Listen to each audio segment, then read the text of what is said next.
प्रिय मित्रों, हर हर महादेव, जय माँ अम्बे। मैं ज्योतिषाचार्य पंडित राजीव पाठक आप लोगों के समक्ष भारतीय ज्योतिष संग्रह चैनल के माध्यम से उपस्थित हूँ। प्रिय मित्रों, आज हम आप लोगों के समक्ष बहुत ही दिव्य चर्चा को लेकर के आया हूँ।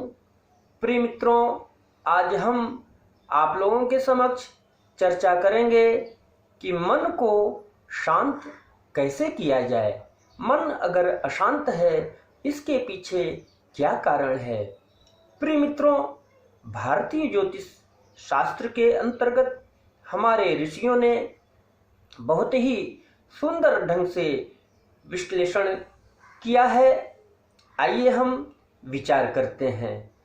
प्रिय मित्रों, हमारे शास्त्र के अंतर्गत आकाशगंगा में सूर्य आदि नवग्रहों का नाम आता है। हम ध्यान देंगे कि जब हमारा मन अशांत होता है तो उसमें क्या कारण होता है। मन के ऊपर चंद्रमा का कारकत्व होता है। चंद्रमा मन का कारक है और सूर्य आत्मा का कारक है। कहा गया है कि ग्रहाधीनम जगत सर्वम, यानी कि टोटल ब्रह्मांड ग्रहों के अधीन संचालित होता रहता है और उसी के अंतर्गत हम आते हैं। प्रिय मित्रों, जो जन्म लेने वाला होता है, जिसको अपने जन्म का संपूर्ण विवरण ज्ञात होता है, भारतीय ज्योतिष शास्त्र के अंतर्गत उसे जातक के नाम से जाना जाता है। प्रिय मित्रों, चंद्रमा मन का कारक है। जब चंद्रमा हमारे जन्म चक्र के अंतर्गत दूषित भाव में होता है या किसी पाप ग्रहों से दूषित हो जाता है या चंद्रमा क्षीण होता है, बलहीन होता है, तो मन व्यग्र होता है, मन अशांत होता है। और वही चंद्रमा पूर्ण बली होता है तो मन भी मजबूत होता है।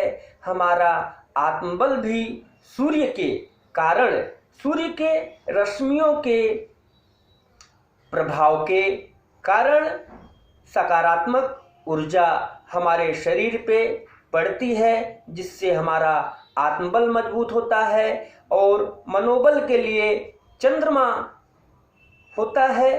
तो चंद्रमा के लिए हम देखते हैं कि हमारे जन्मांक चक्र के अंतर्गत चंद्रमा लग्न में है, पंचम में है, नवम भाव में है, किस भाव में स्थित है, उस पे किस ग्रह की दृष्टि पड़ रही है, वह चंद्रमा शत्रु के घर में है कि मित्र के घर में है, यह सब विचारणीय विषय है।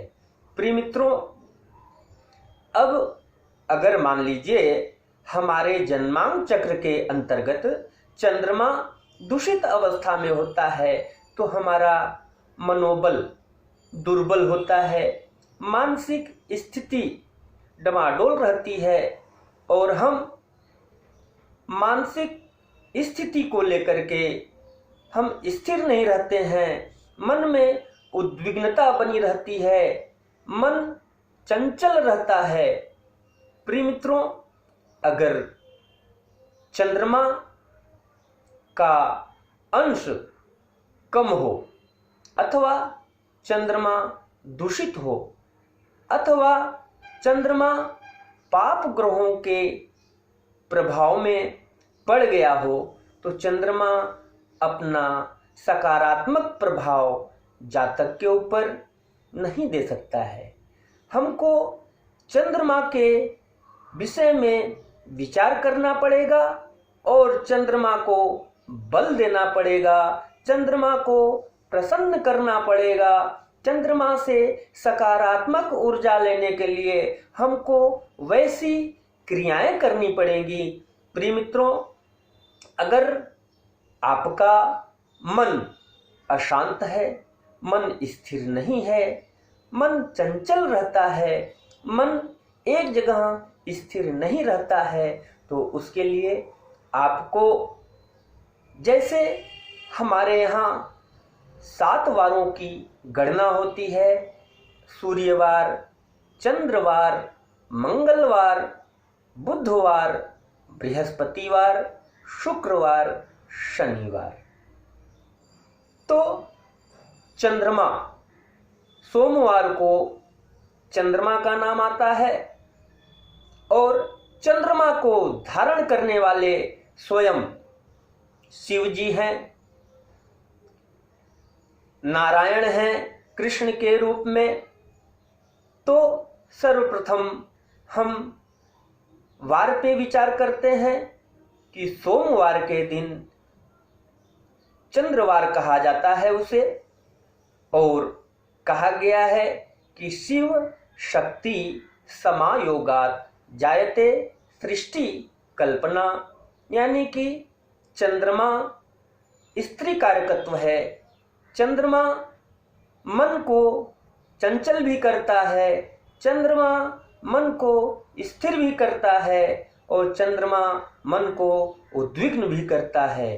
तो इसके लिए हमको, जैसे सोमवार का दिन आता है, सोमवार के दिन 7:30 बजे से लेकर के 9 बजे तक राहु काल की गणना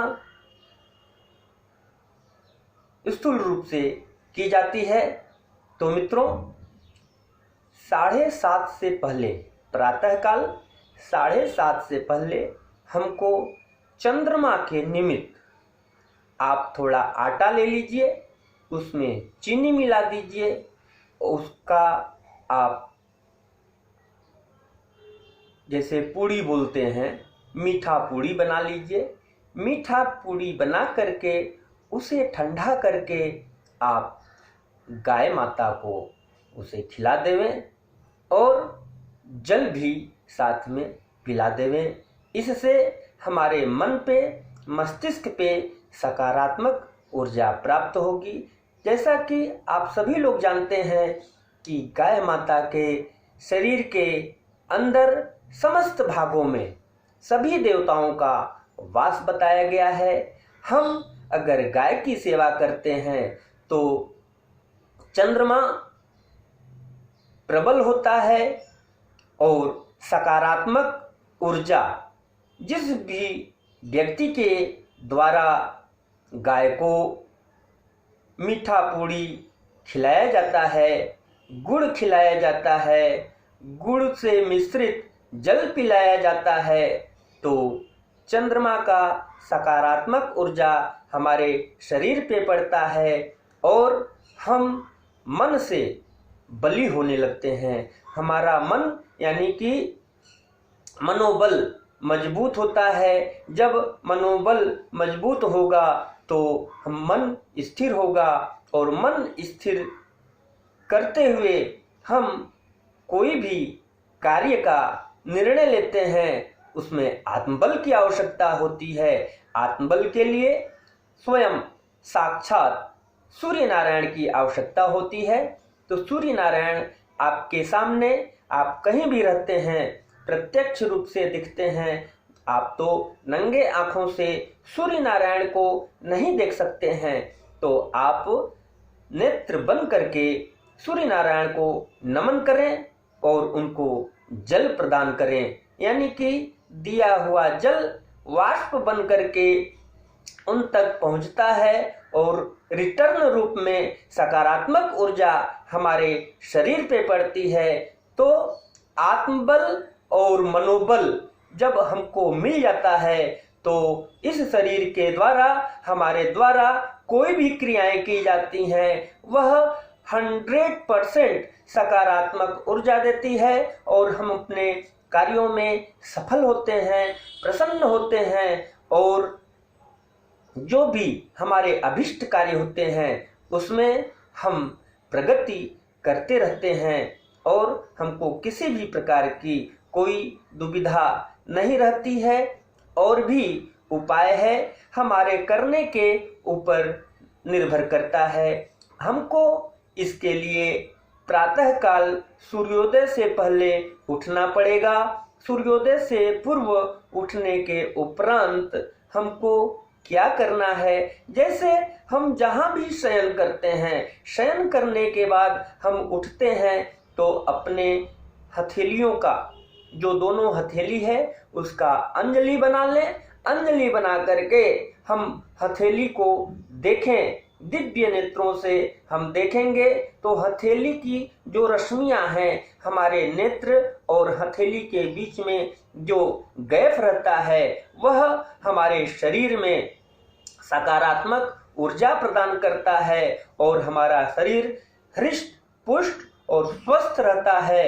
हम स्वस्थ मस्तिष्क के साथ, स्वस्थ मन के साथ, पवित्र मन को धारण करते हुए हम शुद्ध रूप से, शुद्ध विचार से किसी भी कार्य को करने में सक्षम होते हैं और हम हमेशा प्रसन्न रहते हैं, मुस्कुराते हुए आसानी से सभी कार्यों को क्रियान्वित करने में सफल होते हैं। वैसे तो मित्रों, हमारे शास्त्रों में हमारे ऋषियों ने बहुत उपाय बताए हैं। हम जितना करेंगे उतना मेरे लिए श्रेयस्कर होगा, लेकिन हम आप लोगों के समक्ष बहुत ही स्थूल सूक्ष्म तरीके से को हम बताए। आप उस पे अमल करते हुए आप क्रियान्वित करेंगे तो अवश्य आपको सफलता मिलेगी, मानसिक अशांति मिलेगी, और मानसिक जब अशांति मिलेगी तो आपके ऊपर, आपके जीवन में कोई भी कार्य असंभव नहीं रहेगा। आप चतुर्दिक विकास करने में सफल रहेंगे। यह जरूर ध्यान देना है कि अगर हमारा मन अशांत होता है तो कहीं न कहीं से चंद्रमा निर्बल होता है। जैसे आप ध्यान से देखेंगे, विश्लेषण करेंगे कि जैसे पूर्णिमा तिथि होती है, अमावस्या तिथि होती है, इस दिन जो मानसिक विक्षिप्त व्यक्ति होते हैं, इस तिथि में विशेष रूप से उनके अंदर विकलता पाई जाती है, ज्वार भाटा आते हैं। आप देखते हैं गंगा जी में देख लीजिए, समुद्र में देख लीजिए, जो लहरें चलते हैं, और दिनों सामान्य रूप से पाए जाएंगे, लेकिन पूर्णिमा और अमावस्या के दिन विशेष रूप से लहरें पाई जाती हैं। उसी तरह से विक्षिप्त व्यक्ति जो होता है, उसके पास में, उसके साथ में आप देखेंगे तो विशेष रूप से लहर, तरंगें शरीर में भी चलती हैं, जिससे वह विशेष रूप से विक्षिप्त पाया जाता है। तो मित्रों, हमारे ऋषियों ने बहुत ही सुंदर ढंग से वर्णन किया है। हमको उसको अमल करना है, अपने जीवन में उसको अपनाना है और उसका लाभ लेना है।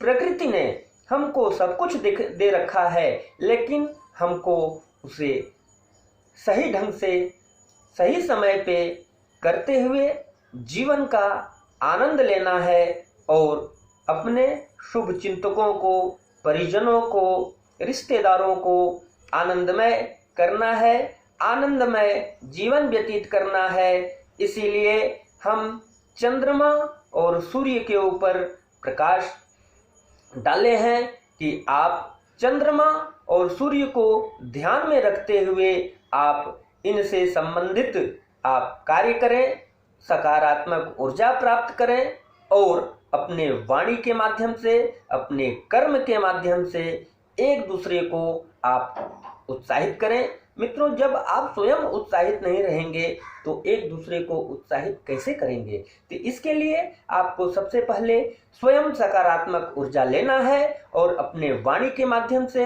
अपने क्रियाकलाप के माध्यम से एक दूसरे को क्रियान्वित करना है, उत्साहवर्धन करना है।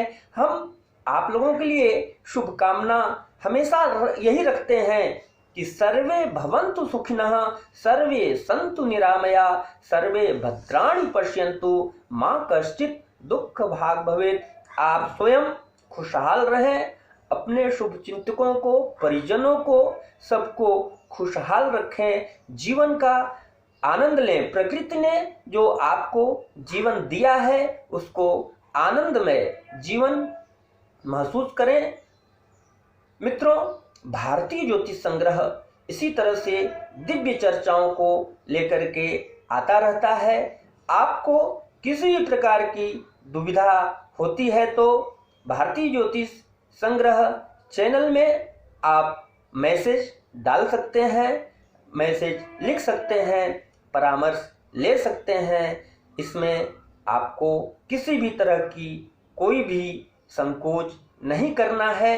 अगर आप लोग में से कोई भी व्यक्ति भारतीय ज्योतिष संग्रह चैनल पहली बार देख रहे हैं तो आप लोग इसे सब्सक्राइब कर लेवें, लाइक कर लेवें, बेल आइकन को ऑल कर देवें, ताकि मेरे द्वारा जो भी प्रयोग बताया जाता है, जो भी विधि बताई जाती है, जिस विषय पे चर्चा किया जाता है, आप लोगों तक पहुंचता रहे, आप लोग उसका लाभ लेते रहें। यही शुभकामनाओं के साथ हम अपने वाणी को विराम देते हैं। पुनः इसी तरह से दिव्य चर्चाओं को लेकर के आते रहेंगे। तब तक के लिए हर हर महादेव, जय मां अम्बे।